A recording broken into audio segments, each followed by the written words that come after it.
ਚਲੋ ਜੀ, ਇਸ ਰੀਆਰਡਰ ਨੂੰ ਸੋਲਵ ਕਰਨ ਦੇ ਲਈ ਵਾਪਸ ਆਪਾਂ ਸਕਿਮ ਐਂਡ ਸਕੈਨ ਤੋਂ ਸ਼ੁਰੂ ਕਰਦੇ ਹਾਂ। ਸਕਿਮ ਐਂਡ ਸਕੈਨ ਕਰਕੇ ਸ਼ੁਰੂ ਕਰੋਗੇ ਤੁਹਾਨੂੰ ਦਿਖੂਗਾ ਇੱਥੇ Pearl River Delta, river, sea waters, changing, island, hectares, river delta.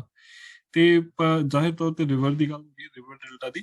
Okay, ਤੇ ਆਪਾਂ ਇਹ ਕਹਿ ਸਕਦੇ ਹਾਂ the river deltas are difficult places for map makers. ਇਹਦਾ ਰੀਜ਼ਨ ਕੀ ਹੈ?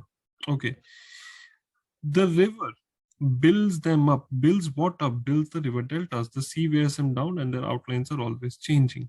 Okay. ਇਹਦੇ ਬਾਅਦ next sentence ਆਊਗਾ, the changes in China's Pearl River Delta, however, are more dramatic than those of the natural fluctuations. ਇਹਦੇ ਵਿੱਚ ਇੱਕ repeated word ਦੇ ਸਕਦੇ ਹੋ, changing ਤੇ changes, ਹੈ ਨਾ? ਔਰ ਇੱਥੇ ਆਪਾਂ ਦੇਖ ਸਕਦੇ river ਤੇ river, most likely link ਹੈ। An island 6 kilometers long with a total area of 1248 hectares is being created here. Here ਕਿਥੇ? ਚਾਈਨਾ ਦੇ Pearl River Delta ਵਿੱਚ। ਤੁਸੀਂ ਦੇਖ ਸਕਦੇ ਹੋ ਪੂਰਾ ਦਾ ਪੂਰਾ ਰੀਆਰਡਰ ਸਹੀ ਆ। ਹਰ ਇੱਕ ਸੈਂਟੈਂਸ ਨੂੰ ਰੀਡ ਕਰਨਾ ਜ਼ਰੂਰੀ ਹੁੰਦਾ ਹੈ, ਉਹਨਾਂ ਦੀ ਲਿੰਕ ਕ੍ਰੀਏਟ ਕਰਨੀ ਜ਼ਰੂਰੀ ਹੁੰਦਾ ਹੈ, ਔਰ idea should make sense. So I hope it helps, guys.